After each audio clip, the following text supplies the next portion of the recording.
जब सृष्टि की शुरुआत हो रही थी, जब प्रकृति ने अपनी पहली सांस ली, तब महादेव ने अपना निवास स्थान बनाया, आदि कैलाश। यहीं से प्रारंभ हुआ शांति का, तप का और सत्य का युग। बाद में कैलाश बना उनका लौकिक घर, पर आदि कैलाश वही है जहां उनका प्रथम अस्तित्व बसा था। आदि कैलाश तक पहुंचना आसान नहीं, क्योंकि यहाँ तक बस वही आता है जिसे शिव बुलाते हैं, बाकी रास्ते में ही खो जाते हैं। और यह पहाड़ सिर्फ बुलाए हुए को ही पहचानते हैं।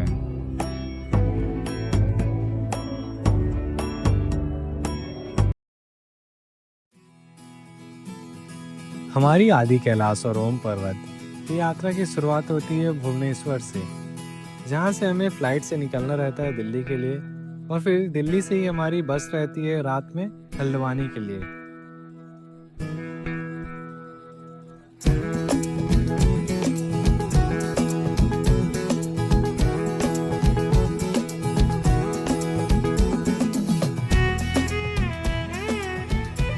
दिल्ली उतर कर ही हम निकल जाते हैं बस स्टैंड बस के लिए।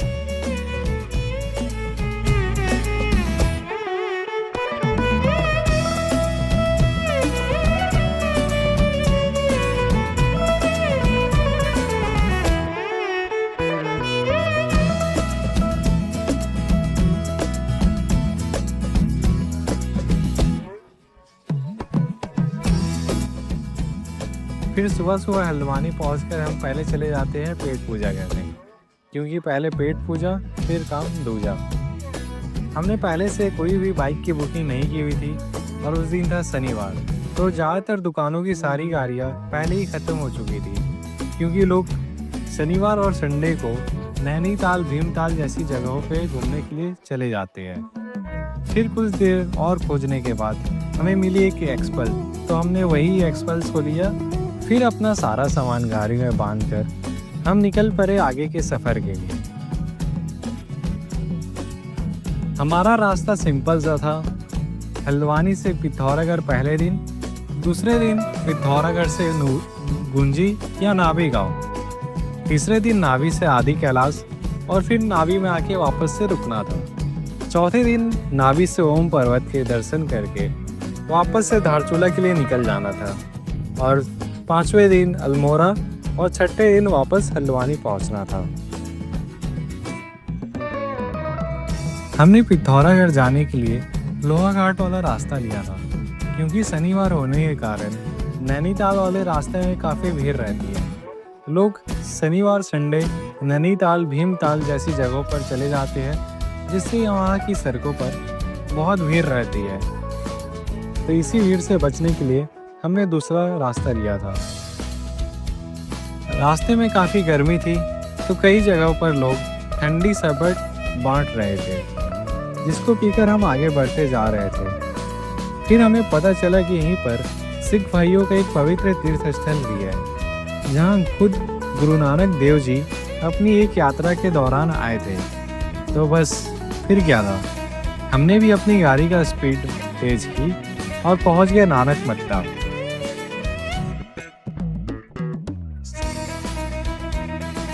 फिर कुछ देर वहां रुकने और खाने के बाद हम निकल गए आगे की सफ़र के लिए। हल्द्वानी से टनकपुर तक हमें अच्छे रोड और हाईवे ही मिले थे, लेकिन जैसे ही हम टनकपुर पार करते हैं, पहाड़ी रास्तों की शुरुआत हो जाती है। नीचे काफ़ी गर्मी थी, पर पहाड़ों की शुरुआत होने से ही काफ़ी ठंडी हवा चलने लग गई, और नज़ारे वो तो अच्छे दिखते ही हैं। तो हम भी धीरे धीरे नज़ारों का आनंद लेते हुए चाय पीते पीते आगे बढ़ते जा रहे थे।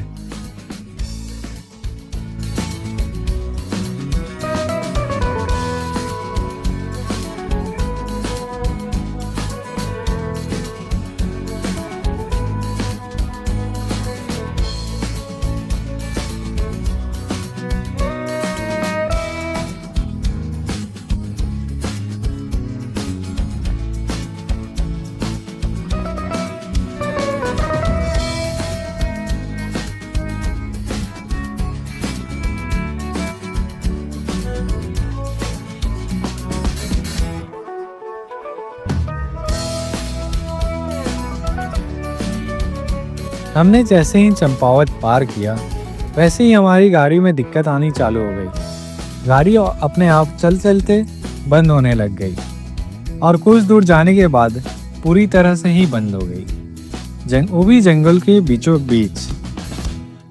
फिर इंजन को ठंडा करने के लिए हमने कुछ देर गाड़ी को ऐसे ही खड़ा रखा और उस पर पानी भी थोड़ा डाल दिया, क्योंकि हमें लग रहा था कि इंजन गर्म होने की वजह से गाड़ी बंद हो गई। लेकिन इतना करके भी गाड़ी स्टार्ट नहीं हुई। फिर 2 से 3 किलोमीटर तक धकेल कर हम पहुंचे लोहाघाट, जो कि एक छोटा सा गांव था। तो वहां एक दुकान खोजकर हमने अपनी गाड़ी को बनने के लिए दिया। हम 4 से 6 बज गए हमें, लेकिन फिर भी वहां गाड़ी ठीक नहीं हुई। हमें लगने लगा कि 1 से 2 दिन अब वहीं रुकना होगा, जिससे हमारा आदि कैलाश तक जाने का सपना टूटने लगा। लेकिन तभी शर्मा जी प्रकट हुए, जो कि काफी जानकार आदमी लग रहे थे। उन्होंने तुरंत सारे पार्ट्स खोलकर देखना चालू कर दिया। फिर पता चला कि कार्बोरेटर काफी गंदा था, जिसके वजह से ऑयल ठीक से पंप नहीं कर पा रहा था। उसको साफ करने के बाद हमारी गाड़ी चालू हो गई। फिर लगा अब तो महादेव भी हमसे मिलने की प्रतीक्षा में बैठे हैं। काफ़ी शाम हो गई थी उस दिन, तो हमने लोहाघाट से आगे नहीं जाने का फैसला किया।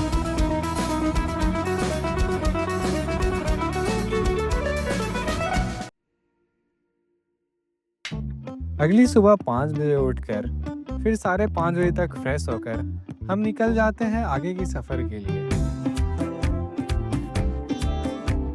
कल हमारी गाड़ी के खराब होने की वजह से हम पिथौरागढ़ तक नहीं पहुंच पाते हैं और हमें बीच में ही लोहाघाट में रुकना पड़ता है। इसलिए आज हमें काफ़ी लंबी दूरी तय करनी है, जो कि लगभग 250 किलोमीटर होगी। पहाड़ों पर सूर्योदय का एक अलग ही सुंदर नज़ारा होता है। चारों तरफ हरे भरे जंगल और ठंडी हवा और साथ में गरम गरम चाय। लोहाघाट से धारचूला की दूरी करीब 150 किलोमीटर है और धारचूला से नाभी गांव की दूरी 90 किलोमीटर। तो कुल मिलाकर हमें आज 240 से 250 किलोमीटर जाना है। शहरों में तो इतनी दूरी 4 से 5 घंटे में ही हो जाती है। देखते हैं पहाड़ में कितना समय लगेगा। करीब 7:30 बजे तक हम पहुंच गए थे पिथौरागढ़। वहां से हमने अपने परमिट प्रिंट करवा लिए। पिथौरागढ़ कुमाऊन रीजन में आता है, जिसे मिनी कश्मीर भी कहा जाता है।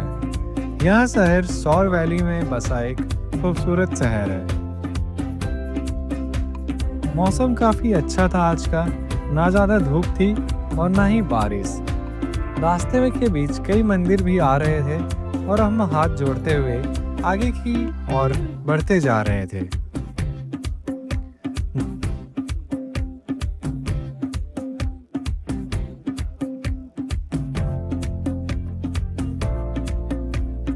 धारचूला से आगे जाने के लिए हमें इनर लाइन परमिट की आवश्यकता होती है, क्योंकि यहाँ भारत 2 देशों के साथ अपना बॉर्डर शेयर करता है।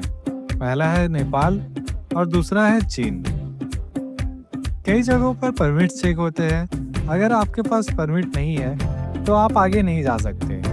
परमिट या तो आप किसी एजेंट के थ्रू से बनवा सकते हैं या खुद एक दिन पहले धारचूला पहुंचकर धारचूला के SDM ऑफिस में जाकर बनवा सकते हैं। लेकिन उसके लिए आपको एक दिन पहले वहां पहुंचना होगा। हमने पहले से ही एजेंट के थ्रू से परमिट बनवा लिया था, तो हमें धारचूला में रुकने की जरूरत नहीं थी।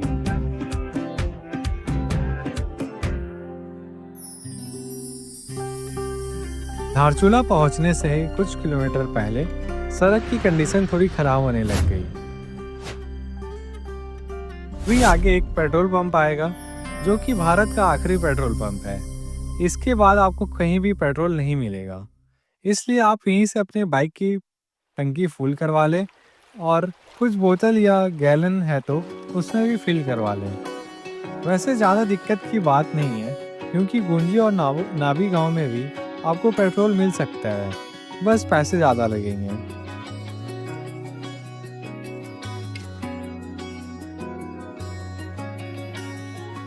जब आप धारचूला से नज़दीक पहुंचने वाले होंगे तो आपको अपने दाएं साइड एक नदी भी दिखेगी जो आपके साथ साथ चल रही होगी, जिसे काली नदी भी कहा जाता है। यही भारत और नेपाल दो देशों को अलग करती है। अगर आप चाहे तो धारचूला से अपना आधार कार्ड दिखाकर नेपाल भी जा सकते हैं घूमने के लिए।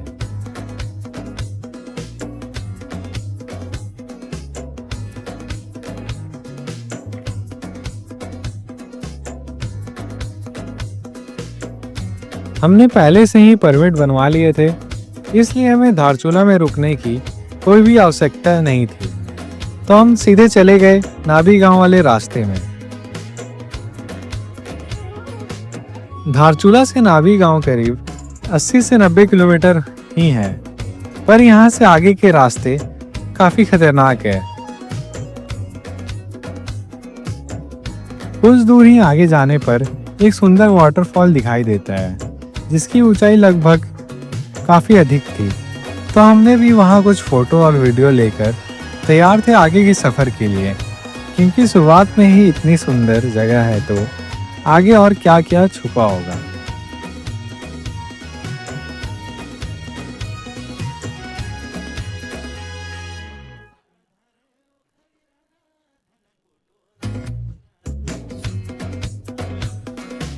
कई जगहों पर तो यह सवाल हमारे मन में आ रहा था कि हम पहाड़ के ऊपर है या पहाड़ हमारे ऊपर। फिर रास्ते में धीमी धीमी बारिश शुरू हो गई, तो हमने भी एक जगह रुककर रेनकोट पहने और बैक कवर को भी लगा लिया। रास्ते या वीडियो में जितने सुंदर दिख रहे हैं, असल में जब आप वहां जाकर खुद अपनी आंखों से देखेंगे तो उससे लाख गुना ज्यादा बेहतर दिखेंगे।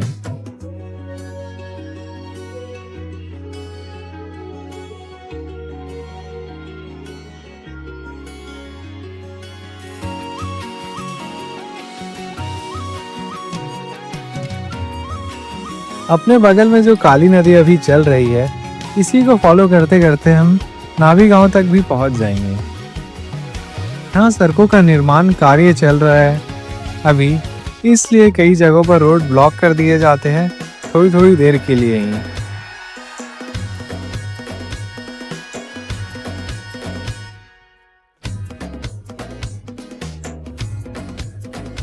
धारचूला से नाभी गांव का रास्ता सबसे सुंदर और सबसे रोमांचक रूट्स में से एक माना जाता है। यहाँ अगर आप मेरे दाएं तरफ देखेंगे तो एक तरफ गहरी घाटी दिखेगी और दूसरे तरफ ऊंचे पहाड़। यह रूट अनोखा इसलिए भी है क्योंकि यहाँ भारत और नेपाल की सड़कें दोनों साथ साथ चलती है।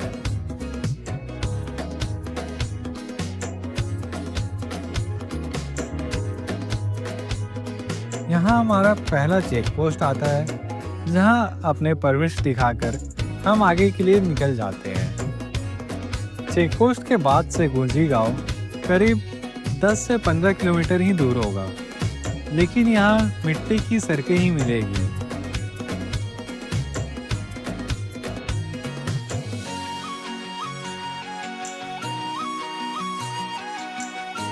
आप यहाँ या तो गुंजी गांव में रुक सकते हैं या फिर नाभी गांव। हमने नाभी गांव में ही रूम बुक किया हुआ था, तो हम चले गए नाभी गांव। वैसे दोनों गांवों के बीच की दूरी लगभग 5 किलोमीटर ही है।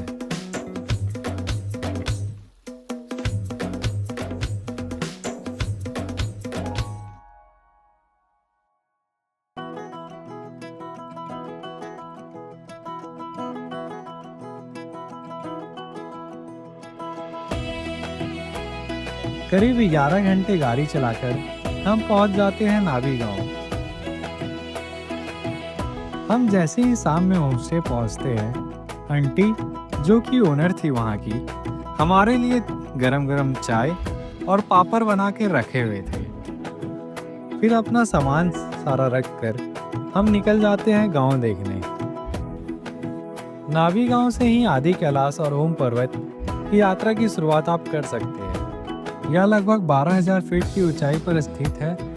नदियाँ, बुग्याल, तीनों तरफ से ढके पहाड़ इस गांव को काफी सुंदर बनाते हैं।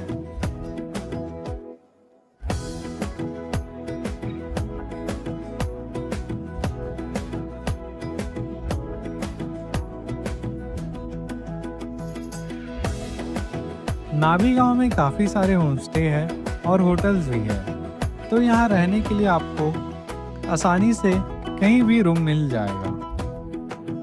यहाँ खाने के लिए कैफ़े और दुकानें भी है, तो खाने की भी कोई दिक्कत नहीं है। यह गांव काफ़ी ऊंचाई पर स्थित है, इसलिए अपने साथ बुखार, सर दर्द की दवाइयाँ लेना अच्छा रहेगा।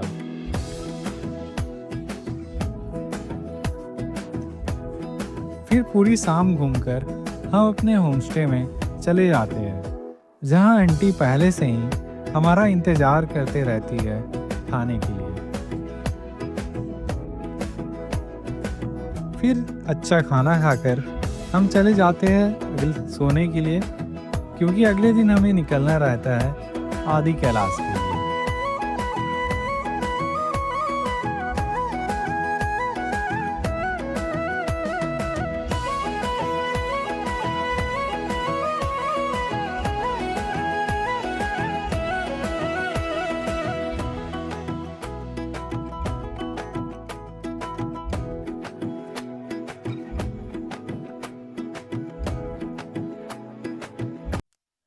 सुबह सुबह उठकर सबसे पहले हमने मौसम का हाल देखा। थोड़े बादल थे, तो मन में यह डर था कि आदि कैलाश के दर्शन हो पाएंगे या नहीं। आदि कैलाश जाना था, मतलब सुबह तो नहाना पड़ेगा ही, इसलिए पानी काफी ठंडा था, तो अंकल ने गीजर में पानी गर्म कर दिया और हम चले गए नहाने।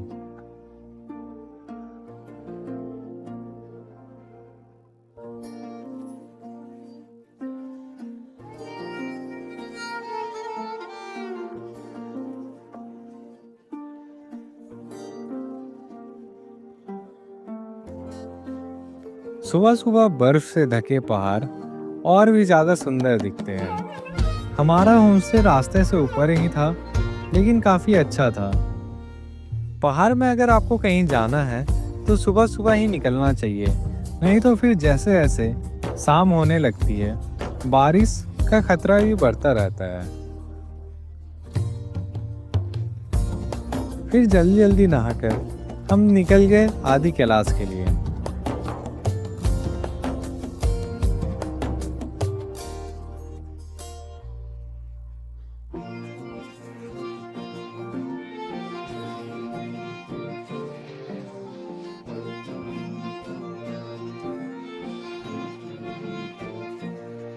यही है नाभी गांव, चारों तरफ पहाड़ों से घिरा।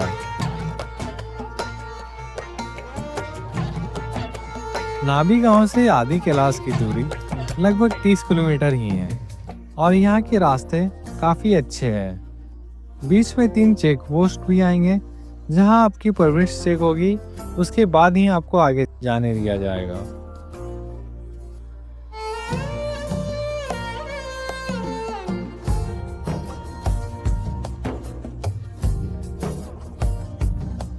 याद है वो काली नदी जो हमारे साथ साथ चलकर नाभी गांव तक आई थी? अब वो हमारे साथ साथ ही आदि कैलाश तक भी जाएगी। इतनी ऊंचाई और दुर्गम इलाके में भी इतनी अच्छी रोड देखकर ब्रो को धन्यवाद करने का मन करता है। समुद्र तल से लगभग 15,000 फीट की ऊंचाई पर जहां सांस लेना भी मुश्किल है, वहां ब्रो ने पत्थर काटकर सड़कें बनाई है। एक तरफ पहाड़ और दूसरी तरफ नदियां और पेड़। ऐसा नज़ारा मेरे लिए काफी नया था, और ऊपर से ठंडी हवा। ऐसा लग रहा था कि कुदरत भी हमारा साथ दे रहा है। नाभी गांव व्यास घाटी में पिथौरागढ़ जिले के अंतर्गत आता है, जो कि करीब 11,000 फीट की ऊंचाई पर स्थित है। यह गांव में लोग सिर्फ गर्मियों में ही रहते हैं, और जैसे ही ठंड आती है लोग नीचे की तरफ चले जाते हैं। यहाँ विशेषतर रंग जाति के लोग रहते हैं, जो कि भोटिया समुदाय में ही आते हैं। यहाँ गांव के लोग इष्ट देव की पूजा करते हैं, और उनका एक पवित्र स्थान भी है। लेकिन बाहरी लोग के कचरा करने की वजह से अब वहाँ किसी को जाने की अनुमति नहीं है। कई ऐसे रास्ते होते हैं जहाँ बाइक चलाते चलाते बोर लगने लगता है या नींद आने लगती है, पर यहाँ तो अपनी आंखों को बंद करने का मन भी नहीं करता कि कहीं कोई अच्छा दृश्य छूट ना जाए।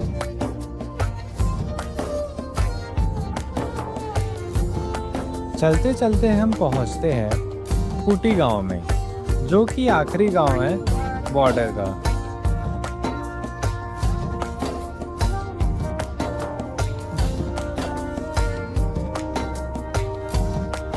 जैसे ही हम खूंटी गांव से आगे बढ़ते हैं, वैसे ही हमें एक पर्वत दिखाई देता है जो कि काफी ऊंचा था और बादलों से घिरा हुआ था। पर जैसे ही बादल हटे, हमें दिखे वो जिनके लिए हम यहाँ आए हैं, आदि कैलाश। मतलब हमें अंदाजा भी नहीं था कि हमें रास्ते से ही आदि कैलाश के दर्शन हो जाएंगे। आदि कैलाश के एकमात्र दर्शन ने ही हमारी आंखों को नम कर दिया।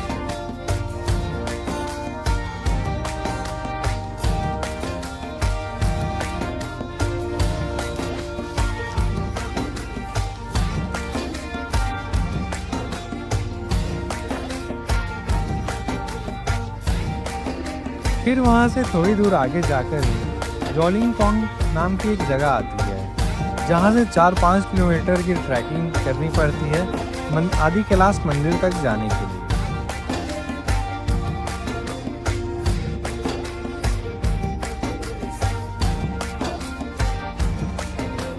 हमने जोलिंगपोंग पहुंचकर अपनी गाड़ी पार्किंग में लगा दी। फिर सामने में ही स्थानीय लोग ट्रैकिंग के लिए डंडे दे रहे थे और यहाँ घोड़ों को भी सुविधा उपलब्ध है।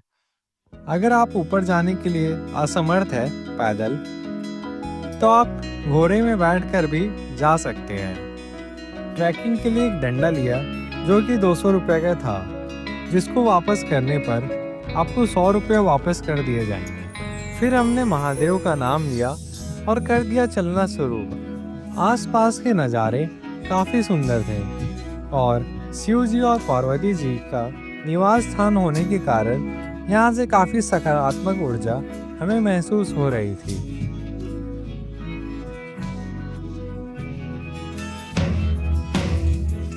यह पानी यहाँ पार्वती सरोवर से आ रहा है, जो कि ठीक मंदिर के पीछे ही स्थित है।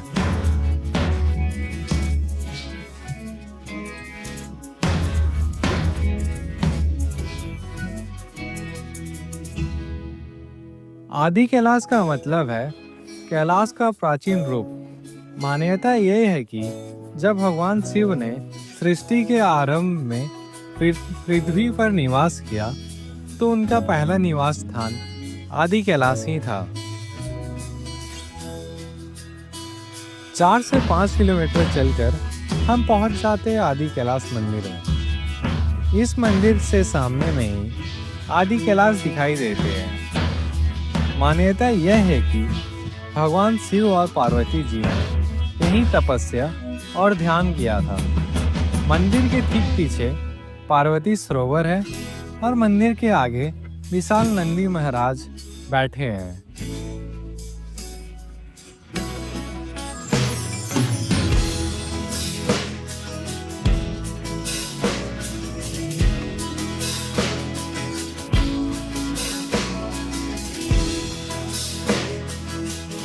फिर मंदिर से 2 से 3 किलोमीटर का ट्रैक करके आप पहुंचेंगे पहाड़ की चोटी पर, जहां से आदि कैलाश के नज़दीक से दर्शन होते हैं। ऐसा कहा जाता है कि जो लोग तिब्बत नहीं जा पाते, उनके लिए भगवान शिव का यही धाम पवित्र और पूर्ण माना गया है। जब हम गए थे तो आदि कैलाश पर्वत की चोटी बादलों से ढकी हुई थी, तो करीब 1 से 1.5 घंटे हमने वहीं बैठकर भगवान शिव से प्रार्थना की कि जल्द से जल्द बादल हट जाए और हमें आदि कैलाश के साफ साफ दर्शन हो। कई लोग बादल से ढका देखकर पहले ही वापस चले जाते हैं।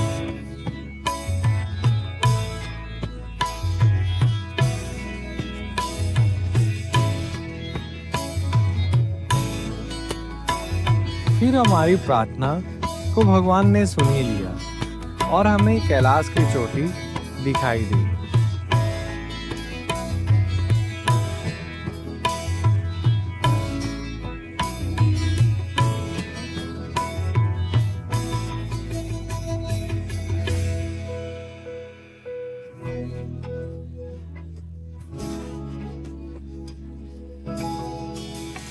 वहां से नीचे उतरकर पास में ही भीम की खेती है। मान्यता के अनुसार जब महाभारत के बाद पांडव अपने अंतिम तीर्थ यात्रा मार्ग पर निकले थे तो वे हिमालय की इन्हीं घाटियों से होकर गुजरे। तो भीम ने यहीं खेती करने का प्रयास किया ताकि वे अपने साथियों के लिए भोजन तैयार कर सके। उन्होंने मिट्टी समतल की और धान के बीज बोए थे। आज भी इन मिट्टी पर धान की फसलें तो होती है और उनमें फूल भी आते हैं, पर दाना कभी नहीं आता, क्योंकि यहाँ दाने बनने के लिए पर्याप्त तापमान पौधों को नहीं मिलता। यहाँ से ऊपर आप गौरीकुंड तक भी जा सकते हैं, पर स्थानीय लोग वहाँ जाने से मना करते हैं क्योंकि वहाँ हमेशा पत्थर गिरने का खतरा बना रहता है। फिर हम वापस चले आते हैं बेस कैंप और अपनी डंडी को वापस देकर चले जाते हैं खाने के लिए। खाने के बाद हम वापस से निकल जाते हैं अपने होमस्टे के लिए। यहाँ आए तो अपने साथ गर्म कपड़े और पानी की बोतल जरूर लेते हैं, वरना डिहाइड्रेशन से सिर दर्द या गैस की भी तकलीफ हो सकती है।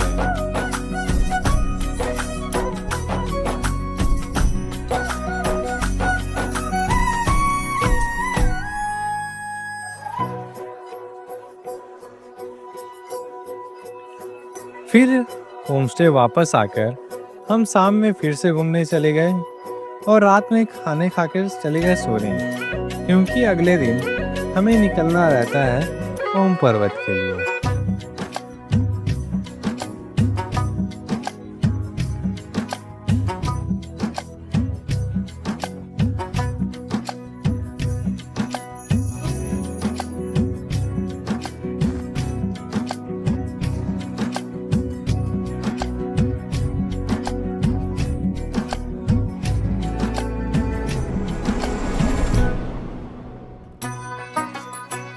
अगले एपिसोड में मैं इन अंकल और आंटी के बारे में भी बताऊंगा जो यहाँ काफ़ी अच्छा होमस्टे चलाते हैं।